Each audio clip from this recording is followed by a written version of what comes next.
अस्सलाम वालेकुम, डॉक्टर मोहम्मद शाफी। और आज हम एनईडी के पास पेपर्स का पार्ट 3 डिस्कस करेंगे।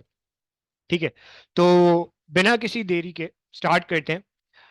अच्छा भाई, तो सबसे पहले हमारे पास क्वेश्चन है कि carotenoids are responsible for change of leaf colour during. अब देखो, कैरोटेनॉइड्स को अगर आपने देखा हो तो बेसिकली कैरोटेनॉइड्स के बारे में अगर आपने पढ़ा हो तो आमतौर पे ये येलोइश टू ब्राउनिश कलर दे रहे होते हैं। अब सवाल ये होता है कि लीफ का ये जो येलोइश टू ब्राउनिश कलर है, ये कब होता है? ये जाहिर सी बात है खिजा के अंदर होता है, ऑटम के अंदर होता है। तो ऑटम के अंदर बेसिकली ये जो कलर है, ये कौन लेकर आता है? कैरोटेनॉइड्स लेकर आते हैं। सो the correct option is autumn, not winter, क्योंकि विंटर में सब झड़ जाते हैं।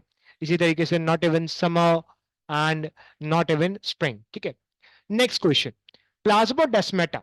अब आपको पता है कि प्लांट सेल में फॉर एग्जांपल ये दो सेल्स हैं। ठीक है, इनकी ये सेल वॉल है। इस सेल वॉल के बीच में आपको एक कनेक्शन नजर आएगा and this connection is basically plasmodesmata. ये आपको सेल वॉल में ही दिखेगा। ठीक है, तो सेल वॉल तो एनिमल में होती नहीं है, प्लांट के अंदर होती है। तो सिंपली प्लाज्मोडेस्माटा क्या है? It's a cytoplasmic connection between animal cell. No, it is not between the animal cell, it is basically plant cell. So ये ऑप्शन तो गया। Are found on plasma membrane, no. ठीक है, फिर हमारे पास नेक्स्ट ऑप्शन है कि are channel for ion flow, yes. यहां से कोई भी आइन यहां से यहां जा सकता है, so this is the right answer. फिर हमारे पास option D also incorrect. Okay, so the next question is during Krebs cycle. अब आपको पता है ग्लाइकोलिसिस, क्रैब साइकिल, ये आपके एनर्जी प्रोड्यूसिंग प्रोसेस है। ठीक है, एटीपी बनाने के अंदर मेजर रोल प्ले करते हैं। अच्छा भाई, अब इसके अंदर होता क्या है? आपसे कह रहे हैं largest amount of phosphate bond energy is produce. Largest amount of phosphate bond energy का क्या मतलब है?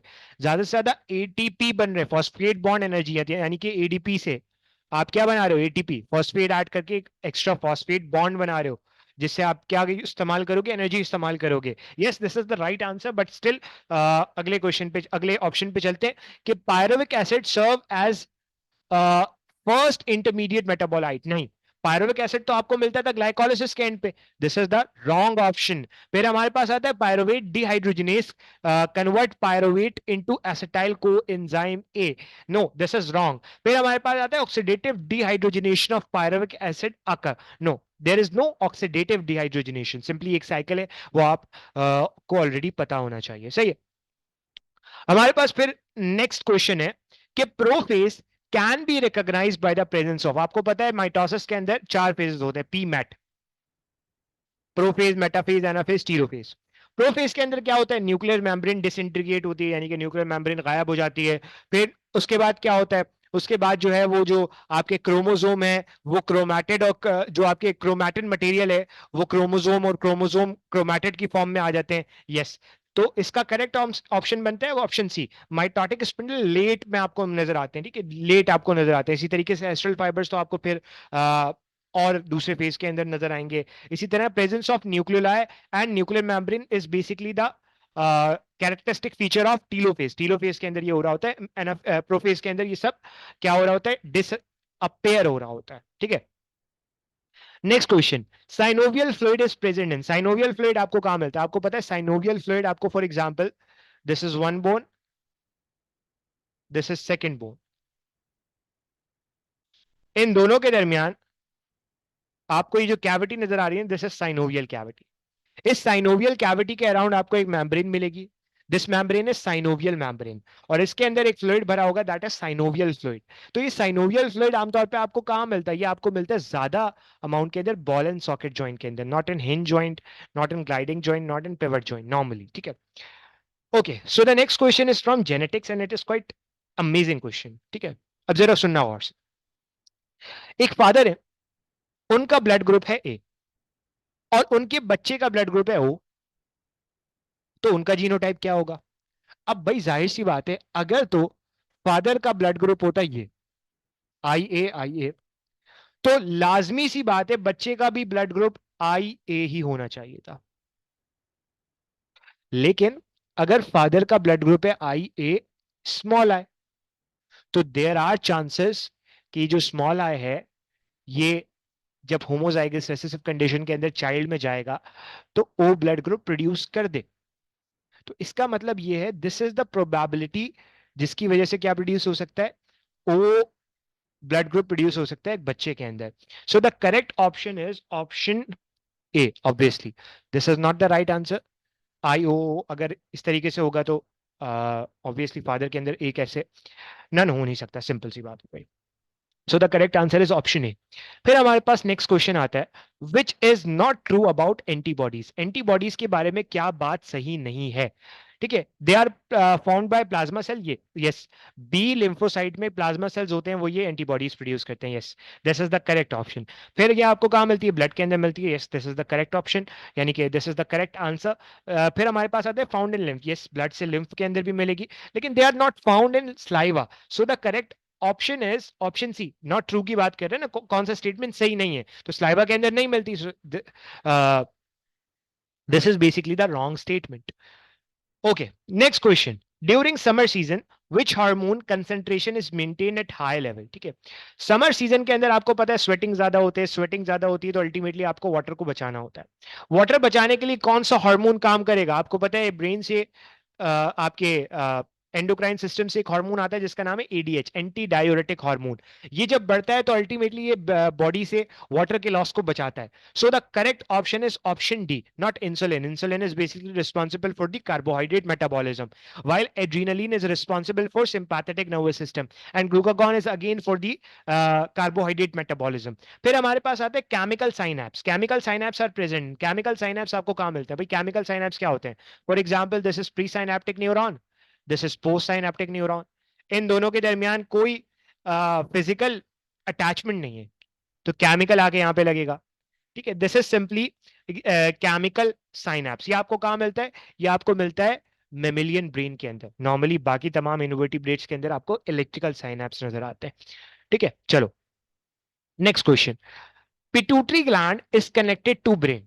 भाई पिट्यूटरी ग्लैंड ब्रेन से कैसे कनेक्ट होता है, this is hypothalamus which is the part of brain, this is infundibulum and this is pituitary gland.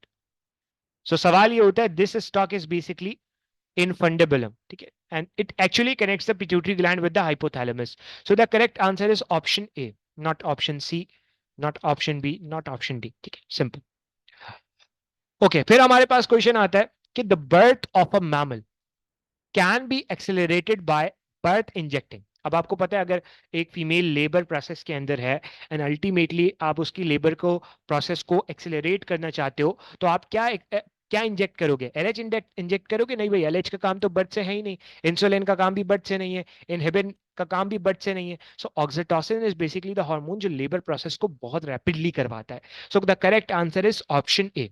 फिर हमारे पास अगला क्वेश्चन आता है कि भाई ova of egg laying mammals are, ठीक है, एग लेइंग मैमल्स के जो ओवा होते हैं उनकी योग कैसी होती है, लेसेथिल। ए लेसेथिल का मतलब है योग होती नहीं, ठीक है, ऑब्वियसली योग तो होगी ना, एग लेइंग मैमल है। So this is the wrong option.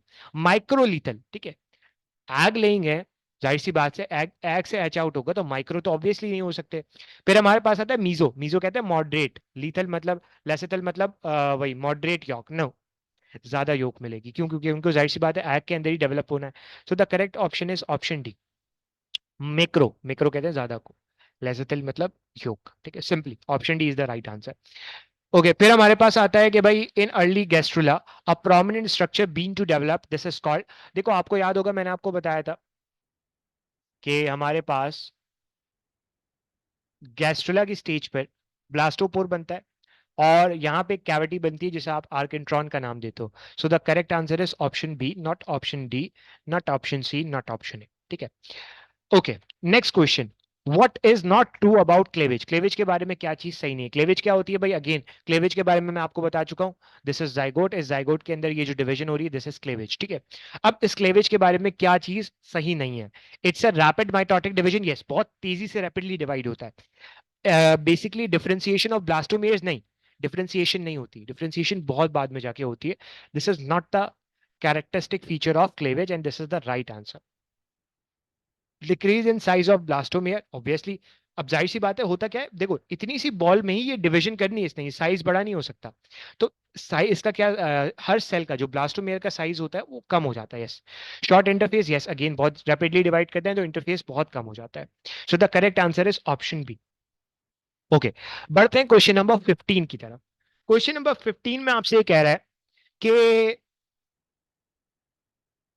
Okay, question number 15 में आपसे कह रहा है कि differential growth rate in plant cost. अब differential growth rate in plant का क्या मतलब है? देखो, अगर मैं बात करता हूं, फॉर एग्जांपल प्लांट का एक पार्ट ज्यादा ग्रो कर रहा है, दिस इज प्लांट,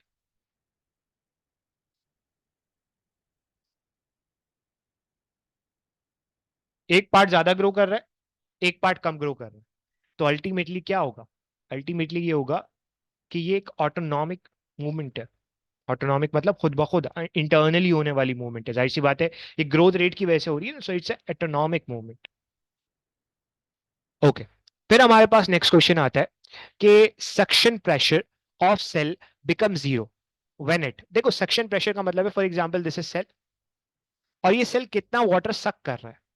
अब फॉर एग्जांपल सेल पहले से ही टर्जिड है, पूरी तरीके से इसके अंदर पानी भरा हुआ है, तो अब जब पूरी तरीके से पानी भरा हुआ है तो ये सक करेगा और वाटर को? ऑब्वियसली नहीं करेगा। तो इसका मतलब है इस वक्त सक्शन प्रेशर क्या हो गया? Zero. So the correct answer is option A, not option C, not option D, not option B.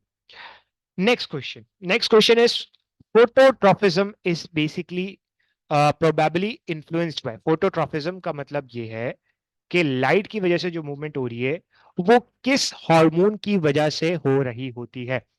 अगर मैं इसकी बात करता हूं तो इसका जो अप्रोप्रिएट आंसर बनता है वो ऑक्सिन बनता है, ठीक है। ऑक्सिन की भी डिफरेंट फॉर्म्स है, जो नेचुरली अकरिंग ऑक्सिन मिलता है that is indole acetic acid, IAA, ठीक है। So the correct answer is option A, not option B, not option D, not option C. Which of the following is naturally occurring auxin, यही बात जो मैंने अभी आपको बताई, indole acetic acid IAA is naturally occurring auxin, ठीक है। Not indole butyric acid, not maleic hydrazine hydrazide, not ethylene, simple. Okay, so the next question is a saprophytic, saprophytic मतलब डेड ऑर्गेनिक मटेरियल पे feed करने वाला angiosperm कौन है भाई? Viscum no, Rafflesia no, Loranthus no, Monotropa, Monotropa is the right answer, Monotropa is the saprophytic angiosperm. फिर हमारे पास आता है which of the following is the correct in vertical order, order vertical मतलब नीचे से ऊपर, ठीक है। नीचे मतलब, अब मैं बताता हूं इसको याद करने की ट्रिक क्या होती है। कीप, पॉट, क्लीन और फैमिली, गेट, स्पॉइल, ये निमोनिक है। स्पॉइल से, स्पॉइल के ऐसे याद रखो, species, genus, family, order, class, phylum, kingdom. तो स्टार्ट्स फ्रॉम स्पीशी, स्पीशी से कोई स्टार्ट हो नहीं रहा, देन स्टार्ट हुआ है जेनस से, ठीक है। तो जेनस, देखो phylum no, genus, family no, genus, फिर आता है क्या?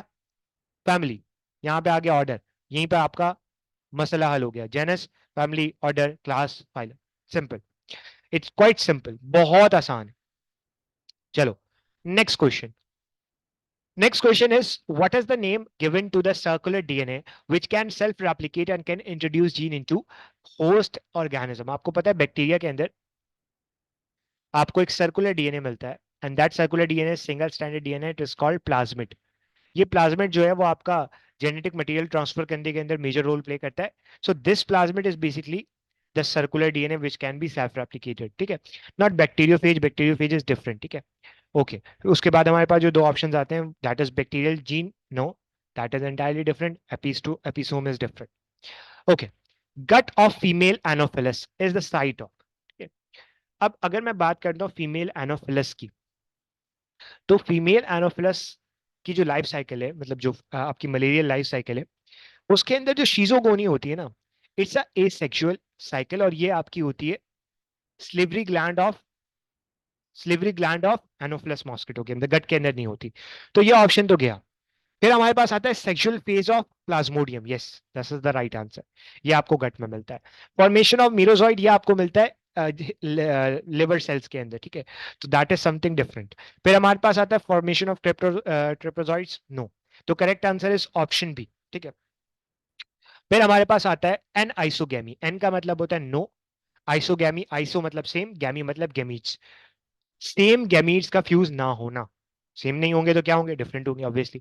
तो टू सिमिलर गैमीट की fusion is isogamy, while the physiologically different gamete fusion is anisogamy, तो correct answer is option B. फिर हमारे पास आता है microgamete with somatic cell, no, two vegetative cell, no. The last question, that is lycopodium is popularly called, lycopodium को आप popularly क्या कह रहे हो, तो lycopodium की अगर मैं बात करता हूँ, lycopodium is commonly known as club moss, ठीक है, आप इसे क्या कहते हो, क्लब मॉस का नाम देते हो। हॉर्स टेल को क्या कहते हो भाई, हॉर्स टेल इज स्फिनोप्सिडा, ठीक है, स्फिनोप्सिडा। रेंडर मॉस छोड़ दो, आयरिश मॉस छोड़ दो, ठीक है। यहाँ पे आके हमारे ये वाले क्वेश्चंस डिस्कस हो चुके हैं। अब आगे बढ़ते हैं और अगले कुछ क्वेश्चंस की बात करते हैं, चलो। अब हमारे पास आता है next question, and that is potential chemical energy of food is converted to utilisable energy in a cell by, ठीक है। केमिकल एनर्जी जो फूड खा रहे हो उसको यूटिलाइजेबल एनर्जी के अंदर कन्वर्ट करना, ये किसका काम है, लाइसोसोम का नहीं, इसका काम तो डाइजेशन करवाना है। इंट्रासेलुलर ग्लाइऑक्सिसोम, नो, इसका काम ये नहीं है। पैराऑक्सिसोम, ऑब्वियसली इसका काम भी ये नहीं है। माइटोकॉन्ड्रिया, यस, माइटोकॉन्ड्रिया का काम क्या है, केमिकल एनर्जी को अ, ऐसी एनर्जी के अंदर कन्वर्ट करना जिसमें आप क्या कर सको, उसको यूटिलाइज कर सको। Mitochondria are present in, mitochondria आपको कहाँ मिलता है भाई, माइटोकॉन्ड्रिया आपको बैक्टीरिया में नहीं मिलते बिकॉज प्रोकैरियोटिक है। प्रोटोजोआ के अंदर मिलते हैं, यस, प्रोटोजोआ के अंदर आपको माइटोकॉन्ड्रिया मिलेंगे, ब्लू ग्रीन एल्गी के अंदर भी नहीं मिलेंगे, वायरस के अंदर तो कोई सेल वेल होता ही नहीं है, सही है। Okay. Incomplete oxidation. Complete oxidation is aerobic respiration. Incomplete oxidation is putrefaction, कहते हैं decomposition को. Decomposition is not incomplete oxidation. Glycolysis मतलब ग्लूकोज का टूटना. That is something different. Fermentation is the correct answer. क्यों? क्योंकि fermentation is something जिसके अंदर आप ग्लूकोज को कंप्लीट नहीं तोड़ पाते, आधा टूट पाता है। फिर हमारे पास आता है next question, mitosis in adult animal does not occur, this is invalid question because नीचे जो ऑप्शंस दिए हुए हैं वो अजीब से, ठीक है, इसको छोड़ दो। अब आ जाओ आगे, how many mitotic division should take place to produce 12 cell from a single cell? अब आओ, एक सेल, ये डिवाइड करेगा, दो सेल बनेंगे, ये डिवाइड करेंगे, चार सेल बनेंगे, ठीक है, ये चार सेल डिवाइड करेंगे, आठ सेल बनेंगे। कितनी डिवीजन हो गई, एक डिवीजन, दूसरी डिवीजन, या अगर आप इसे डिवीजन ना भी मानो, तीसरी डिवीजन, आठ सेल बन गए। तो चौथी डिवीजन के अंदर आपको 12 का हिस्सा भी पूरा नजर आएगा। करेक्टली आप इसे ए कह लो, simple. Identify the prosthetic group of cytochrome, मैंने आपको बताया था साइटोक्रोम के दो पार्ट्स होते हैं, प्रोस्थेटिक ग्रुप और एपोएंजाइम, ठीक है, एपोप्रोटीन। प्रोस्थेटिक ग्रुप क्या होता है, हीम होता है, सिंपल। कैल्शियम नहीं होता, मैग्नीशियम नहीं होता, नाइट्रोजन नहीं होता। विच of the following is not secreted by pancreas, pancreas क्या सीक्रेट नहीं करता, डीएनएज आरएनएस प्रोड्यूस करते हैं, डीएनए और आरएनए को डाइजेस्ट करने के लिए, लाइपेज प्रोड्यूस करता है लिपिड को डाइजेस्ट करने के लिए, अमाइलेज पेनक्रियाटिक अमाइलेज प्रोड्यूस करता है for the digestion of carbohydrate, जबकि टाइलिन इज बेसिकली, या ptyalin is basically salivary amylase, it is entirely different, this is the right answer. Okay, फिर हमारे पास आता है next question, ultra filtration occur, ultra filtration क्या होती है, देखो, this is PCT, this is Bowman's capsule, this is glomerulus. इस ग्लोमेरुलस से फिल्ट्रेट का निकल के इस बोमेन कैप्सूल के अंदर जाना है, इस अल्ट्रा अल्ट्रा फिल्टरेशन, ठीक है। ये अल्ट्रा फिल्टरेशन क्यों हो रही है, कहां से हो रही है, ग्लोमेरुलस से हो रही है, so this is the right answer. फिर हमारे पास आता है which of the following is the neurotransmitter, इनमें से कौन सा न्यूरोट्रांसमीटर है, thyroxine is the hormone, interleukin is entirely a different thing, melatonin is basically hormone, जबकि गामा अमाइनो ब्यूटारिक एसिड, गाबा, ठीक है, gamma, GABA stands for gamma aminobutyric acid. So this is the neurotransmitter which is inhibitory in nature. Okay. फिर हमारे पास आता है next question, next question is deficiency of thyroid hormone in infant, बच्चों के अंदर थायराइड हार्मोन की कमी हो जाना इज क्रिएटिनिज्म, जबकि myxoedema is in the adult, अगर थायराइड हार्मोन की कमी हो जाए अडल्ट के अंदर, so that's a myxoedema. Mongolism is different, goitre is the inflammation और enlargement of the thyroid gland. Simple. Steroid hormone कहां प्रोड्यूस होते हैं? Adeno hypophyseal. एडिनो हाइपोफाइजियल मतलब एडिनो हाइपोफाइसिस मतलब anterior pituitary. No, anterior pituitary का hormone steroid नहीं होते. Adrenal cortex का हार्मोन स्टीरॉइड होते हैं. Yes, aldosterone. इसी तरीके से आपके डिफरेंट जो हो जाते हैं. किडनी का हार्मोन अगेन स्टीरॉइड नहीं होते. और सेटोली सेल इज डिफरेंट. ठीक है. Next question. Ovarian follicle grow and develop under the regulation of a hormone. Ovarian follicle कैसे ग्रो करता है? आपको पता है एक हार्मोन होता है जिसका नाम है FSH, फॉलिक्यूलर स्टिमुलेटिंग हार्मोन, जो ओवेरियन फॉलिकल को ग्रो करने के अंदर हेल्प करता है. So the correct answer is quite simple and it's FSH. ठीक है. Not FSH and RH, not LH and RH, not LH. ठीक है, simple.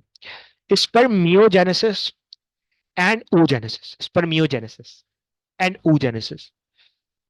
Meiosis take place during. Spermiogenesis या oogenesis में क्या हो रही है? बेसिकली मैच्योरेशन हो रही है. स्पर्मेटोजेनेसिस इज द ग्रोथ और multiplication, while spermiogenesis is simply maturation. Spermatid normally sperms के अंदर कन्वर्ट होता है. फिर हमारे पास आता है next question. The nervous system is derive from. Nervous system किससे डिवाइड होता है? डिराइव होता है. कॉर्डा मीजोडर्म से? नो, मीजोडर्म से डिफरेंट और स्ट्रक्चर्स डिराइव होते हैं. मीजोडर्म तो नहीं है.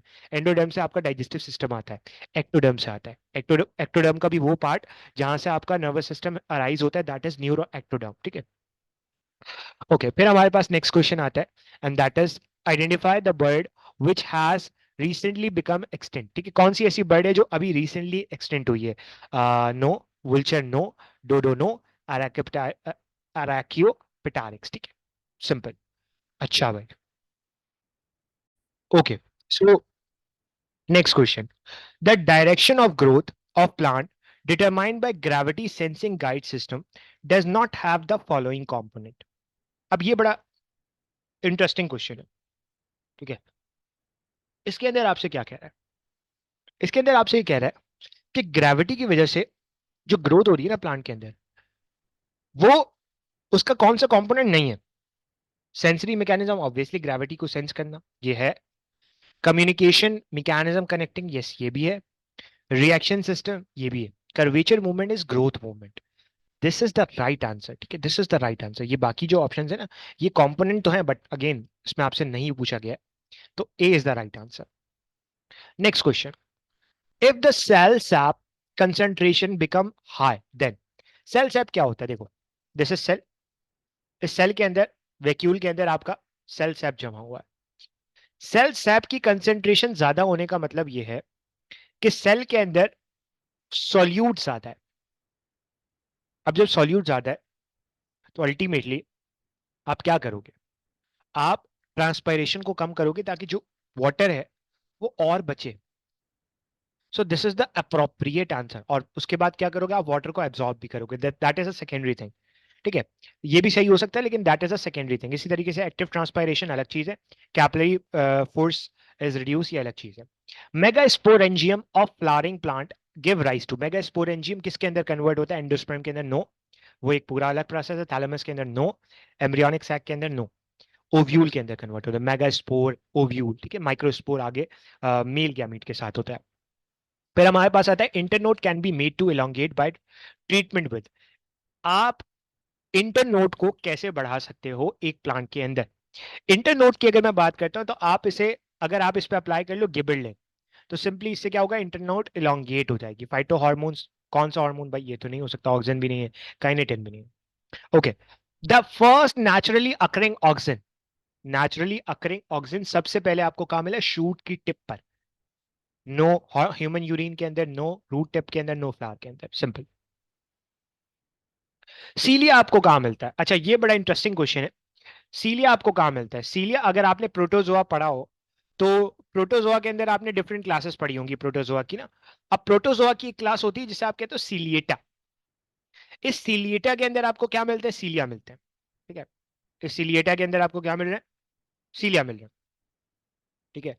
अब सवाल ये होता है कि इस प्रोटोजोआ के अंदर आपको सीलिया मिल रहा है. ठीक है, जिसे आप सीलियोफोरा भी कहते हो. इसकी क्लासिकल एग्जाम्पल अगर कोई बताना चाहे तो सिंपली ये बता सकते हो आप इसे कि ओपेलिना. ठीक है. और भी आपको कई सारी इसकी एग्जाम्पल मिल जाएंगी. जबकि सीलिया आपको सीलिएटा में मिलेगा, ये सीलियोफोरा में मिलेगा. मेस्टिकोफोरा, मेस्टिकोफोरा इज डिफरेंट. ठीक है. जबकि अगर मैं बात करता हूँ राइजोपोडा, ठीक है, राइजोपोडा की अगर मैं बात करता हूँ, that is entirely different. Sporozoa के अंदर आपको क्या मिलता है? स्पोरोजोआ इज समथिंग डिफरेंट, ठीक है। तो बाला स्पोरोजोआ के अंदर आपको नेचुरली जो है वो तमाम पैरासाइटिक प्रोटोजोन्स मिलते हैं, ठीक है। फिर हमारे पास आता है next question. So the correct answer is option C. Amoeba move and obtain food. Amoeba कैसे मूव करता है? अमीबा का ताल्लुक पहले तो आपको ये पता होना चाहिए प्रोटोजोआ से। प्लाज्मोडियम के जरिए नो, सीलिया के जरिए नो, फ्लैजेला के जरिए नो। आपको पता है अमीबा की एक खुसूसियत ये है कि इसे आप जैसा भी बना लो ये बुरा नहीं मानता, और ये फिंगर लाइक प्रोजेक्शन से मूव करता है, that is pseudopodia. So the correct answer is pseudopodia. चलो नेक्स्ट क्वेश्चन की तरफ बढ़ते हैं। The sexual process exhibited by most ciliated is called, ठीक है, ciliates is called sexual process. oogamie है नो, बाइनरी फिजन है no, that is different thing. Fertilisation is different. आमतौर पे यहाँ पे आपको कॉन्जुगेशन देखने को मिलता है, बैक्टीरिया की बात हो रही है। फर्टिलाइजेशन इज डिफरेंट, बैक्टीरिया के अंदर इस तरीके की आपको चीजें देखने को नहीं मिलती। भारत। फिर हमारे पास आता है next question. Next question is quite interesting. आपसे क्या कह रहा है? आपसे कह रहा है भैया कि डीनाइट्रीफाइंग बैक्टीरिया, ठीक है, डीनाइट्रीफाइंग बैक्टीरिया जो है कन्वर्ट, डीनाइट्रीफाइंग बैक्टीरिया क्या करते हैं? डीनाइट्रीफाइंग बैक्टीरिया नॉर्मली आपके पास क्या कर रहे होते हैं? ये कन्वर्ट करते हैं नाइट्राइट्स को, नाइट्रेट को, सॉरी नाइट्रेट को किसके अंदर? नाइट्राइट के अंदर। नाइट्राइट को कन्वर्ट करते हैं नाइट्रिक ऑक्साइड के अंदर, एनओ के अंदर।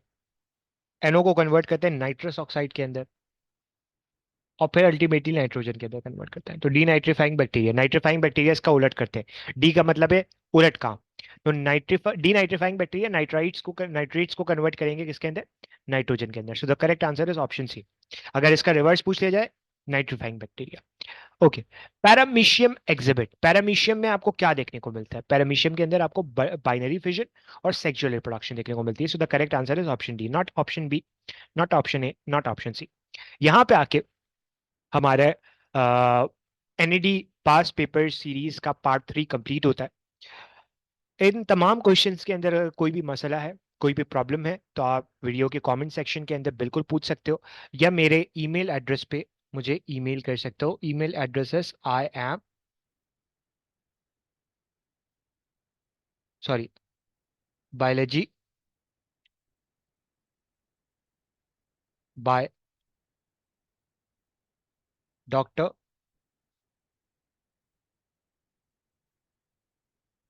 मोहम्मद शाफे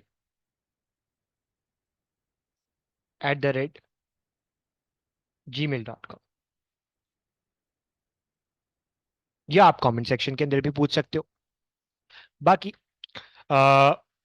वीडियो अच्छी लगी हो तो चैनल को सब्सक्राइब करना, वीडियो को लाइक ज़रूर करना, और अपने उन दोस्तों के साथ शेयर करो जिनको पास पेपर्स के सॉल्यूशन की ज़रूरत है। तो आज के लिए हम इतना ही रखते हैं। इंशाल्लाह ज़िंदगी रही तो आपसे नेक्स्ट वीडियो के अंदर पार्ट 4 के साथ फिर मुलाकात होगी। तब तक के लिए अल्लाह हाफ़िज़। अपना बहुत सा ख्याल रखना, दुआ में याद रखना। अल्लाह हाफ़िज़।